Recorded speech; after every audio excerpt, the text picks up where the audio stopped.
गधा। एक समय की बात है, किसी कस्बे में एक धोबी रहता था। एक रात जब वह सो रहा था, एक चोर उसके घर के पिछवाड़े में आ घुसा।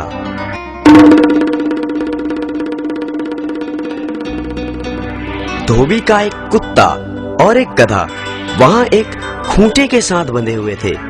चोर को देखकर गधा कुत्ते से बोला, कुत्ते भाई, देखो चोर घर में घुस आया है और तुम भौंक नहीं रहे हो।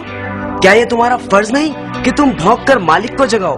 यदि तुम ऐसा नहीं करोगे तो चोर चुपचाप चोरी करके यहाँ से रफूचक्कर हो जाएगा। बात तो तुम्हारी ठीक है, परंतु तुम तो जानते ही हो मैं दिन रात मालिक के घर की चौकीदारी करता हूँ और तुम भी कोई कम काम नहीं करते, परंतु हमें मिलता ही क्या है? हमें ढंग से पूरा भोजन तक नहीं दिया जाता। ये बात तो तुम ठीक कह रहे हो, परंतु कुछ नहीं। मैंने तो सोच लिया है, मैं आज नहीं भौंकूंगा। मालिक को जब तक हानि नहीं होगी तब तक वो मेरी कदर नहीं करेगा। देखो, ऐसे आड़े वक्त में ऐसी बात सोचना गलत है। मुसीबत के समय अपनी मांग रखना उचित नहीं। मैं उचित अनुचित कुछ नहीं जानता। मैंने तो जो कह दिया सो कह दिया। ऐसे मालिक का भी क्या करना जो अपने काम से ही काम रखे लेकिन हमारा ध्यान बिल्कुल ना करे। गधे को गुस्सा आ गया।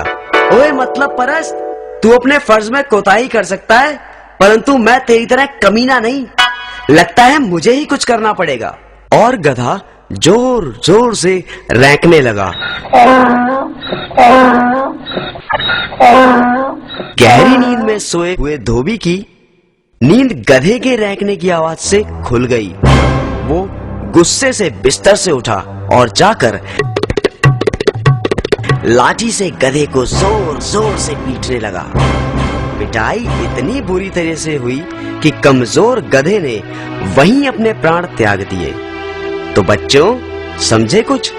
इसीलिए तो कहते हैं, अपने काम से काम रखो, दूसरे के काम में टांग ना अड़ाओ।